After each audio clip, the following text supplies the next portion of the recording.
Good morning and happy Christmas, everyone. It is your host with the most, Griever, as always, bringing you guys the latest chapter of Jujutsu Kaisen, chapter 208.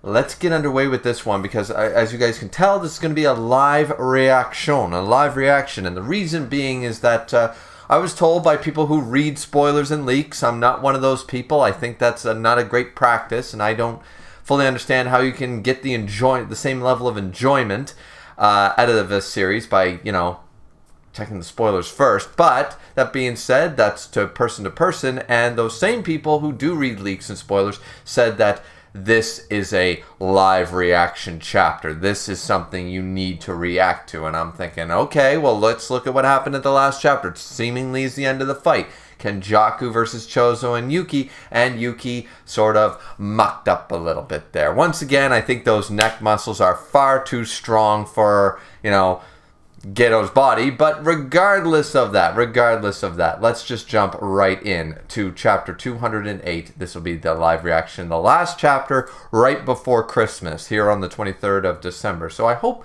you and yours are having a festive ass time this weekend.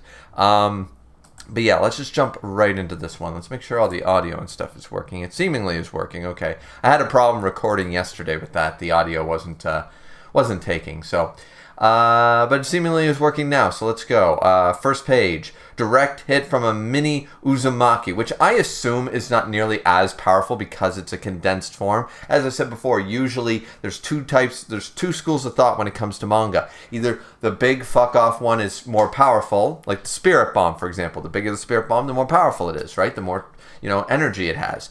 But then there's versions like Shaman King and stuff where having the big fuck off oversoul, and then when you shrink it down to a condensed size, it's still the same amount of power, but it's condensed into a more fine point, a finer blade, if you will. So I believe that this particular instance, it's the first one. This is a mini Uzumaki, but this mini Uzumaki doesn't nearly have the same amount of power, but it's still deadly in its small ass form, using less souls to do so, or curses.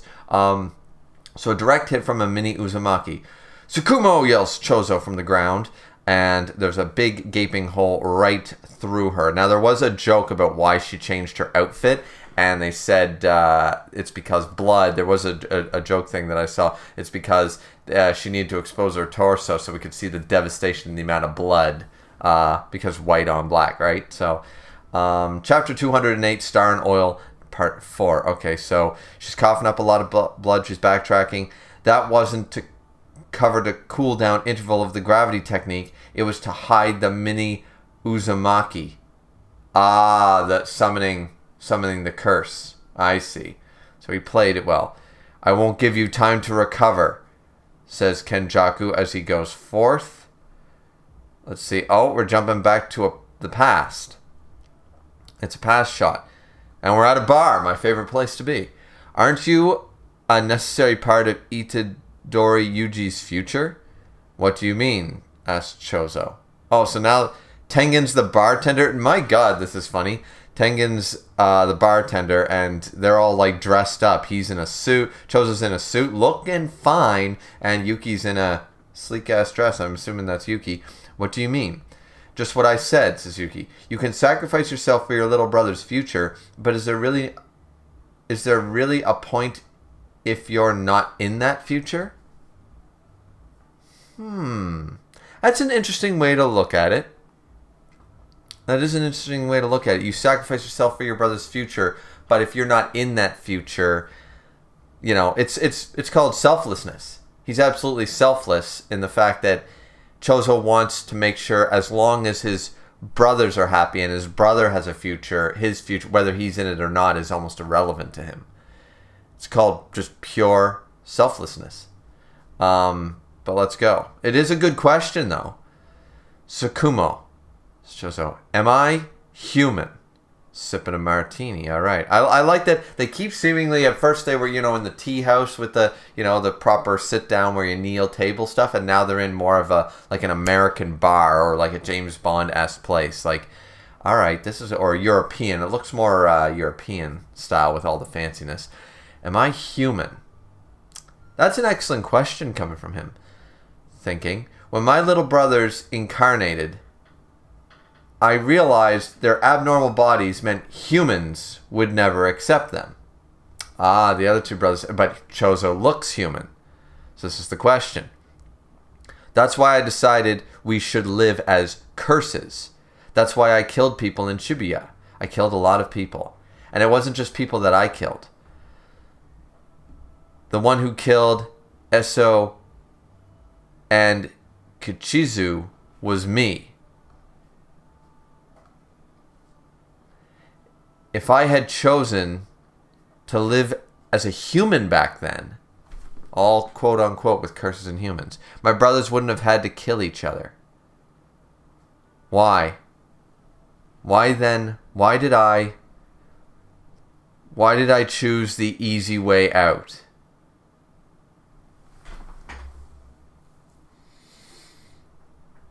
I get it. I get what he's doing. You gotta feel for our man here. This is why he is so selfless, because he feels like he was selfish in the past. He feels like, okay, humans would never say, like, my body, sure, I could have lived as a human, but I had to live as a curse and act like a curse and be like a curse because my brothers, humans would never accept them. They look like curses. They're abnormal bodies. They're freaks. They're, that kind of idea. So the one who killed his brothers was me. If I had chosen to live as a human back then, my brothers wouldn't have had to kill each other, being, of course, Yuji and stuff like that. So why did I choose the easy way out? And he's crying. He's doing the manly cry. He's just sitting there. He's still sitting there, and he's just letting the tears go. He thinks that he was too selfish back then. Instead of living the hard life and trying to be human and protect his brothers and live like a human and act like a human to protect them, to save them, to try, he chose the quicker, the easier path. It was so much easier to just live as a curse and be a monster than it is to try to be like a human. Oh man, I like this character development. Choso has grown on me. When I first saw Choso, I didn't really care for Choso when we first met him. I didn't really care for him. It wasn't until a lot later. It wasn't until, I think right around the time that Yuta showed up with Yuji and stuff. It wasn't until around then, or maybe it was right around the time that he had the same sort of Todo thing with the Yuji's our brother sort of idea. Maybe it was around then. When I first met Choso, I was like, okay, I like the blood manipulation stuff, but he didn't really speak to me. But now Choso's got to be one of my favorite characters, and this is just cementing in his character arc and character story. This is good. I like the setting too. Great choice of the setting, just sitting there at the bar. Totally different setting to set the tone that this is going to be heart to heart, So he says, I didn't want to see them in pain from living as humans. Right, because humans wouldn't have accepted them. So he could have easily passed for a human, but his brothers wouldn't have been. They would have had a very difficult life. People would have called them circus freaks, that kind of idea. No matter how much they tried, people would have looked at them funny, bullied them, treated them like crap, right? And to try to live as a human and not as a curse would have been far more difficult. The easier path is always the wrong path, as they say. And yeah, oh man. Even though they weren't that weak, you can guess what happened next. Like some kind of divine punishment, Yuji appeared. Yuji, who was in pain from living as a human. I'm sure our fate was for the four of us to fight together. Oh, that's kind of a cool shot there of them all like being together sort of idea. But just because I wanted an easier life, Yuji was left alone. So he doesn't even blame Yuji for... It's because so Choso is taking everything on himself. Yuji being alone, not being with the rest of the brothers, the fact that the brothers had to fight each other, the fact that 2 out of the 4 brothers are dead. He doesn't blame Yuji. He blames himself completely because he chose the easy way out in his mind. I'm not going to disagree with this point of view, but this is sort of the regret after the fact, the guilt after the fact.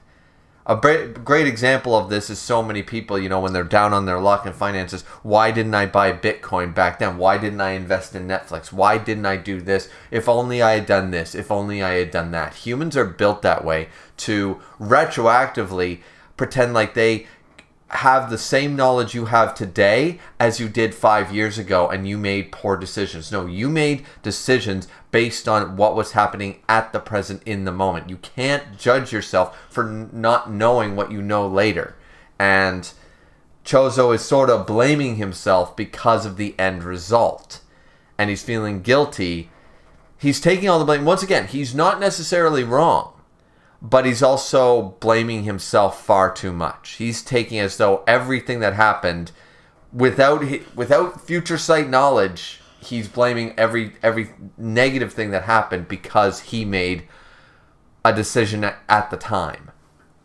And once again, he's not wrong in this assessment, but he is also being far too hard on himself by blaming himself for every negative thing. Like, how could he have known, right? It's one of those things where it's like some things are outside of your control and you need to make decisions at the time.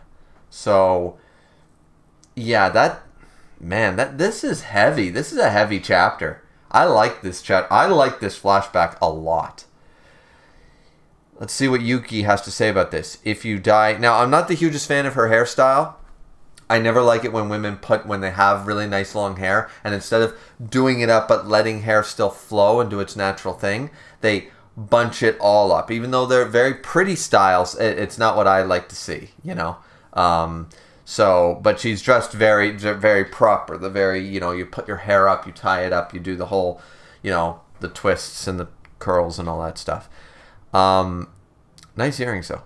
If you die, he'll be all alone again. Yuki's saying facts. If you die, Yuji will be all alone. But of course, Yuji has his friends and stuff like that, and I'm sure Choso knows that at this point. But still, Yuki making a good point. It's like, you can't die because your whole idea of dying in a future where you're not in it, well, you're regretting that you left Yuji alone once based on a bad decision. Sacrificing yourself isn't going to change that. Yuji is still going to be left alone all over again. Even if you're doing this, first time you did it because you think you were too selfish. This time you're doing it because you're not selfish enough. It's one of those, what do they call it, catch-22s or whatever. You're kind, Tsukumo. This is a great pairing. This is an absolutely fantastic pairing. Like, a lot of people are shipping them, and I think it's a great ship. I think it's an absolutely fantastic ship, having the Star Plasm vessel that got away, special grade and everything, with the man who doesn't know if he's a curse or a human, and is trying to do right by everybody now. But I can't. I killed a lot of people for no reason. The sins of the... I no longer have the right to live alongside Yuji. Oh man, so he now... it's just adding layer after layer of guilt and blame. This man's shoulders. This man is acting like Atlas. This man is carrying the weight of the world on his shoulders. And he thinks that everything is his fault. Everything is his fault. He is the true embodiment. I'm curious if he has an older brother now. Because he's writing an older brother perfectly, how older brothers feel responsible for their siblings. He's writing an older brother so well. See, I'm an older brother, so I am 100% bros with Choso 100% here. I get the mentality. I get exactly where this is realistic as fuck, how being an older brother feels. And this is what real older brothers feel. There's a lot of shitty older siblings, but true, what separates just an older brother from just a sibling, from a brother, that's the distinction we'll use. From an older sibling to an older brother, this is the difference. The man that puts everything on his shoulders. All the responsibility lies on him. So, I'm curious if he has an older brother or if he knows of this situation, because this is far too on the nose, on the point, for this to just be, oh, well, I'm going to write him like a brother and I have no fucking idea how to write it. Yeah, there's something here. So let's see. This is all that's left. This is the last place where my life has use. And he summons Blood Destructo Disc. That's a bad sign. Krillin never hits anybody with it. And when he does, it doesn't work. So, okay. The most he ever did was cut Frieza's tail off with that shit. Uh-oh. Destructo Disc is not the answer, bud. It's here. It looks cool, though. It's here. Keimo Noritoshi. And Yuki Choso. Right here, right now, you have died as a curse. Oh no. See, I had 2 predictions for this chapter. I had 2 predictions because everyone was going buck wild on what this chapter was so good, this is going to be amazing. The only 2 things I could think, because everyone's saying that nobody's going to die. The only person that's going to die potentially is Choso, but Yuki's not going to die because we haven't seen her. People are under the impression just because you haven't seen someone's domain expansion means they can't die yet. Like, people are under the impression we've only seen her in one fight. We haven't even seen her fight yet. They can't die yet because we haven't seen them go all out in a fight. No. See, I'm under the impression my first thought was Yuki dies this chapter. And because a lot of people they claim death flags, but they truly believe that Yuki's going to die without her DE being shown with all that stuff. Yeah, I do. I think that's the big thing that's going to happen here. And this is setting it up good. That Yuki's going to die. Now, potentially, Yuki does not die, but my second prediction was if Yuki's not going to die, then they actually beat Kenjaku. Because I'm trying to think of something, why would everyone hype up this chapter so great? Granted, I'm super hyped for that flashback scene. That flashback scene, character development, fucking amazing. Doesn't really matter what happens after this. That already makes this chapter great, for me. But for other people to hype it, see, I like the subtlety of that scene. I like the subtlety and the dialogue and such, but I don't understand why people would be hyped over spoilers and leaks for that to the level that they're announcing it. Because people who read this manga, it's battle shonen. People are about character battles and deaths and big news and all that shit happening, right? Explosion again. That's what people like when they hype things up. People don't hype, a character crying. People don't hype that. So I feel like that wasn't it. It's it for me. I'm glad that people told me to live react to this chapter for that alone. That's greatness. But my second prediction, I don't think that was it. So my second prediction was if Yuki's not going to die in this chapter, which was my first thought, then Yuki and Choso actually beat Kenjaku.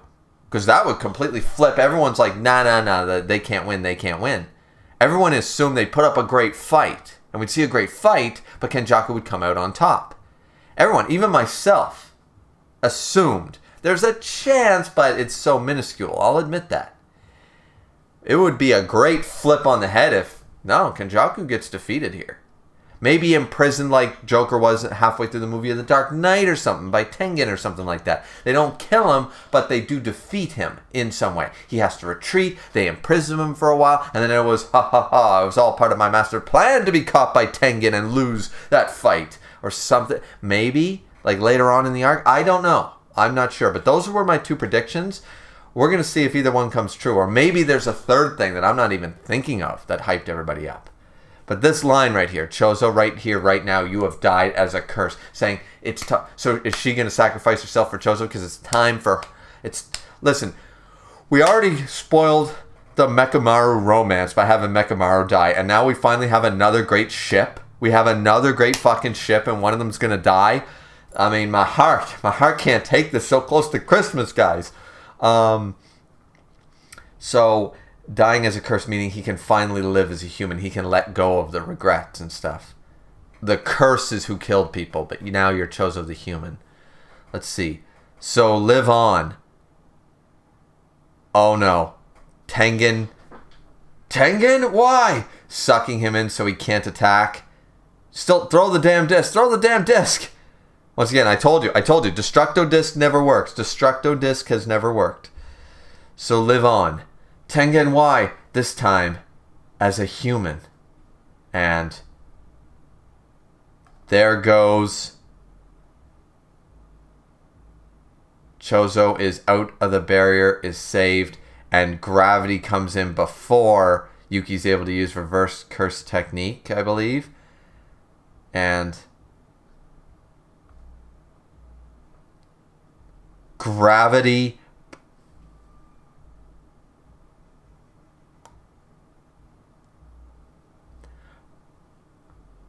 prediction number 1 it is. Holy shit. Gravity, because there was such a big hole, the gravity slam actually severed her fucking body.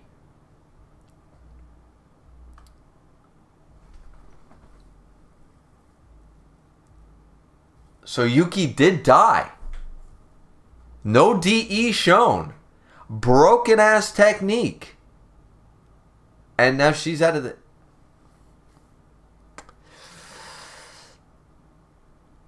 Is it real? She actually dead? I don't know. I really don't know. It's brutal as fuck. Prediction number 1 being a bit on the nose there, because as I said, everyone's under the impression you have to see someone's domain expansion before they die. No, you don't.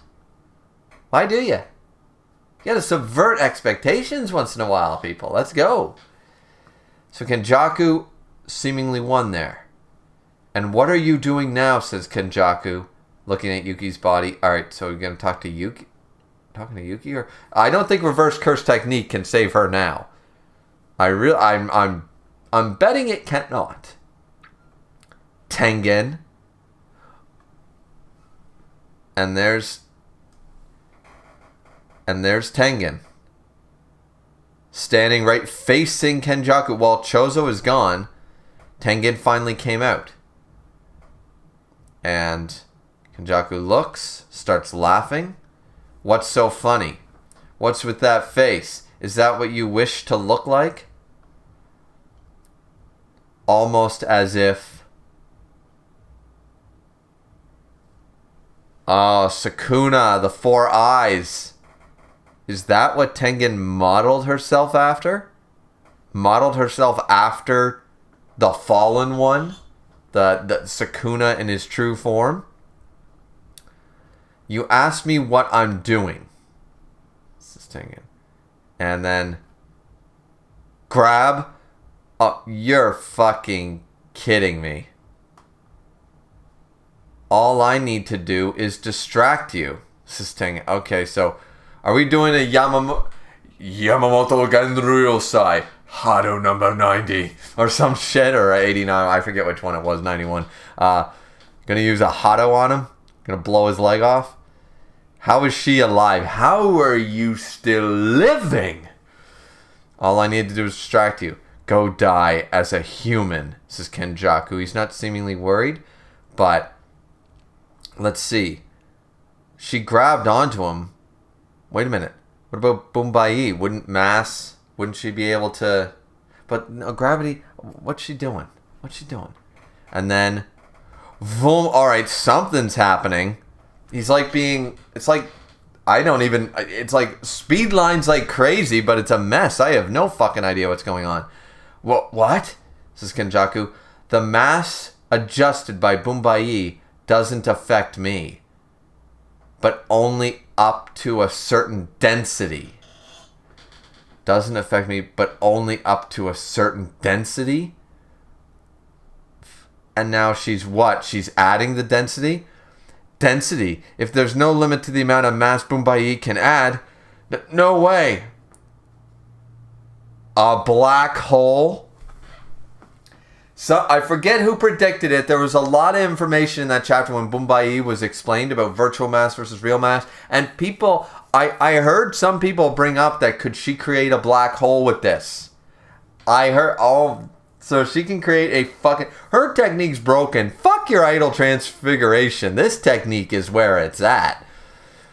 There's no limit to the amount of mass Bumbai can add. Then it's a black hole. Now, is it gonna work? I have no idea. Probably not. Kenjaku will escape, I'm sure, because of plot. But a black hole. Oh my shit. So she can actually create black holes. Let's go. Black hole. How is she living though? Black holes are extremely like neck muscles of Kenjaku, no legs Yuki. Like what the hell? Anime, am I right?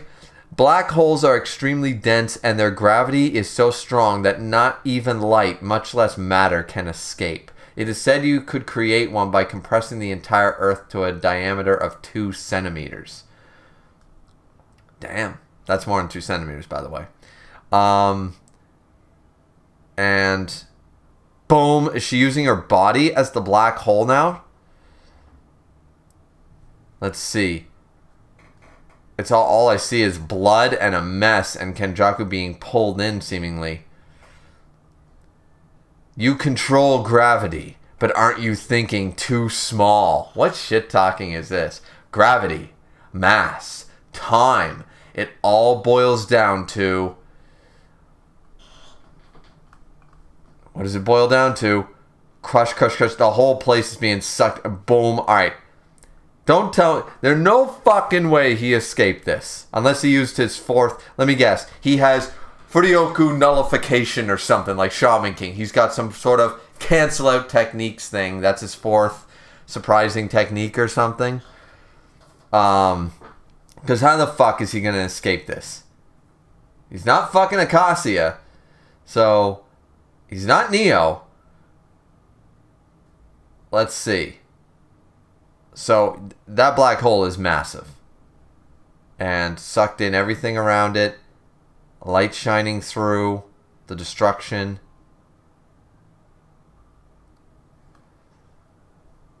Thud, thud. Woo! Yeah. I knew he'd escape. I knew it. Bullshit. Bullshit. Let's hear it. Let's hear it. Let me guess. He can cancel out any curse technique. Let's hear it. Just don't make it complicated, gay. Just tell me the man's fucking stupid broken. But then again, if he could do that, why can't he cancel the 6 eyes? So I have no... There better be a good explanation for this. And if it's not OP as shit, if it's not fucking Koikatsui Getsu level broken, I don't want to hear it. I don't want to hear it. Because that attack fucking hit. Let's see. Woo! Alright, so he's beaten up, but he's seemingly okay. Gave me quite a scare there, honestly. Alright, let's see. Let's see what he's going to say. Let's see. Tengen's still there. How? Curse technique reversal?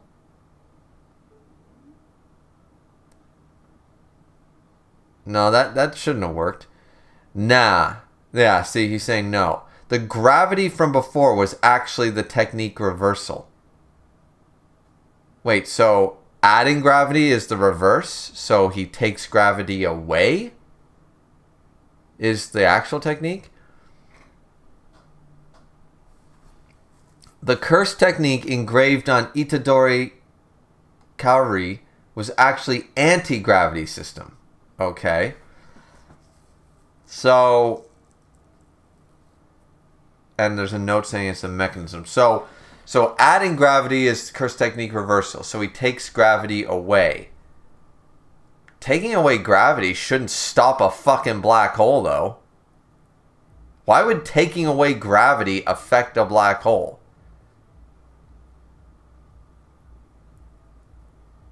Because gravity isn't what's causing this.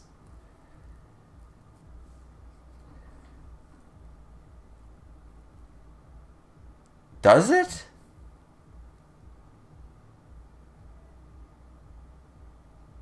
I suppose... does a black hole suck everything in because of a gravitational pull? Hold on a fucking second. Hold the fucking phone. Black hole. I need to make sure of this. Otherwise I'm calling bullshit. And by the way, it's like a space-time... Let's see. Because, yeah, black holes work on gravitational pulls, don't they? Is that the cheap shit? A black hole is a region of space-time where gravity is so strong that nothing, including light or other waves, has enough energy to escape it. So if you reverse, you say there's no gravity, theory of general relativity, significantly compact mass can deform space-time to form a black hole. I mean,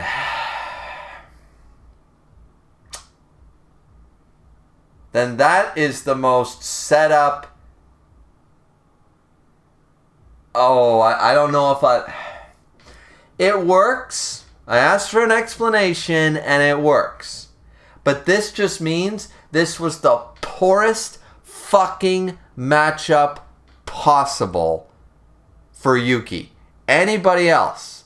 If this man doesn't have gravity, he's fucked. Or anti-gravity, I should say. He's fucked. And now you're trying to tell me that he got this from Yuji's mother. Now, granted, there was a reason he went into Yuji's mother's body. Clearly not just to give birth to Yuji, but to, which that's a whole nother kettle of fish you gotta unpack with that crazy motherfucker. But the fact that he clearly wanted a technique. Okay. But this is also implying then this... But this proves that he was using the technique more than once. So, why doesn't he have 100 techniques again?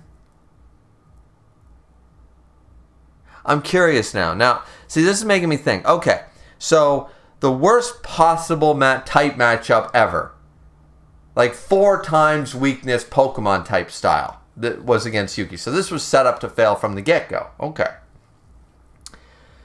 So, alright. Fair. But that black hole was still working so I'm still calling bullshit. Like, I know it was a cool shot, but the black hole was already working and he was in it. So, like, turning on anti-gravity at that point does nothing. He's inside the black hole. He's fucked. So, kinda, I know it was meant for a cool shot, but kinda bullshit there. Turning on anti-gravity after you've entered a black hole ain't gonna do shit. You've already sucked in. You're already broken. You're done. You're dead. So, calling a little horse shit there. But once again, I think that was just for the aesthetic shot. But why is he limited to techniques now? If he's the body snatcher from Mars, you know, he's fucking Naraku from Inuyasha with this shit. He's constantly just stealing other bodies and stealing their abilities and techniques, right? So, if he's doing that, our whole idea, when they talked about, okay, he might have a 4th technique, but that's it. Like, he's got his 3 techniques, but he can only use idle transfiguration like 1 time because it's a stolen technique, yada, yada, yada. All this shit that means nothing because clearly he's used gravity more than once. He just used the real version of it, not cursed technique reveal. Unless now he can't use gravity anymore. This means that he's probably been body hopping for hundreds of years. He should have 100 cursed techniques. Why is he limited? Like they're saying, their reasoning was he's not Yuta. And he's not Gojo. So he can't store that many techniques in his body? Well, so far he stored like... I thought the whole thing was, since he's in Suguru Gito's body, so he can unlimitedly use Curse Spirit Manipulation. Right? Because he's currently in the user of that body. And his actual technique, Kenjaku, when he was born, his technique was gravity. I assume that. And he stole Idle Transfiguration, can only use it once. I'm failing to understand this now. Like, why doesn't he have 100 techniques then? Oh, his brain can only take so much. Bullshit, this guy's broken as fuck. If you can use 3 broken techniques, why not 4? Why not 5? Why not a dozen? Like, the assumption based on that is kind of ridiculous. And he's got all his spirit barrier techniques and all this shit. I don't know, man. I don't know. This was a very convenient that he had anti-gravity. Just so happened to be from Yuji's mother. I used my body as a domain to raise the technique lapses limit on the activation time and unsteady output. That improvisation was a gamble, but at least it worked and had me sweating though. Wait, used his body as a domain to raise the technique lapse limit on the activation time and unsteady output. I don't really get what he did there, but okay. I'm not once again, I'm not like the Wikipedia JJK and how that works. I'm just guessing. So he turned on anti-gravity and that destroyed the black hole. That's what I'm gathering. And he has the only technique in the world that would stop a black hole. Okay. A self-destruction that would have dragged the whole world was held back by Tengen's barrier and her force of will. Or I should say it was thanks to that. What an exciting sideshow. Almost makes up for your boring life.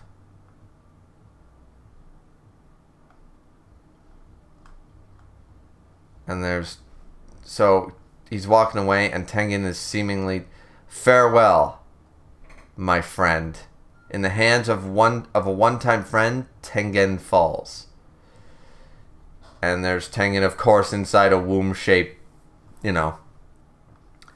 Okay, so that's the end of the chapter. Yeah. So,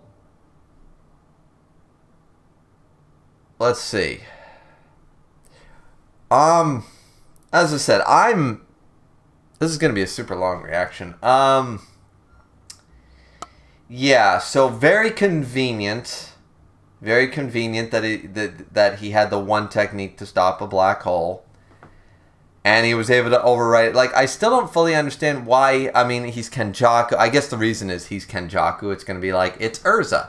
So he can override the black hole with his anti-gravity because his technique is better or something like that. Even he admits it's a gamble. Though I don't understand. I turned my body into a domain to blah, blah, blah, blah, blah, and use the techniques or whatever. I'm not going to try to understand the mechanics of that. Most times I don't. And I don't bother trying. It takes too long. Yeah. Okay, so Yuki's dead. Tengen's dead. Choso lived. And Kenjaku is still broken as fuck. Okay. I still don't understand why he doesn't have 100 techniques then. You're going to convince me that a dude who has a fucking mouth on it, that the talking brain, can't fucking, who body snatches people, can't store... Like, oh, he's limited. Gojo and Yuta aren't limited, but Kenjaku, this broken-ass motherfucker who's been body-swapping, jumping through, leapfrogging through time for 400, 1,000 years, he can only store, he's still limited, like a human being's techniques. Yeah, sure, fine, yeah. Whoop! No. Yeah, so I think we had some misinformation there. Or Yuki assumed too much. Given that, I think Yuki assumed a little too much there. There's no reason for me to believe that he doesn't have another dozen techniques that are broken as fuck. There's no reason for me to believe that he doesn't right now. Because the explanation given that a brain can only hold so much is total horseshit when it comes to this guy. Because he's doing funky shit that you can't do. So, I mean, nobody else can cut their head off and say, hi, look at my brain. So, the brain can only store a couple techniques is fucking out the fucking window as far as I'm concerned. So, yeah. Not as much bullshit as the last chapter with the neck muscles and the masterful boxing technique. But, yeah, situationally, of course. Of course he has the one move. The one move that would counter a black hole. Of course he did. So Yuki... So, for all intents and purposes, Yuki died. And Tengen's dead. And Kenjaku won. Okay. Well, a lot of people expected... I expected him to win in the end. I really did. I thought the only way to subvert those expectations would actually, like I said... It's halfway through the Dark Knight. The Joker gets captured. And we seemingly won. When we shouldn't have, right? So yeah. I don't really know if I have much else to say about this chapter. I really like the first half of the chapter. First half is solid, 10 out of 10. Even though it makes sense because we learned about gravity, right out of the gate and stuff like that, I feel like this is a little too obvious on the nose. maybe I'm not really sure how I feel about that. I'm not sure how I feel about the fact that we learned just a couple of chapters ago that he's got gravity. And it just so happens that this bitch has a black hole technique.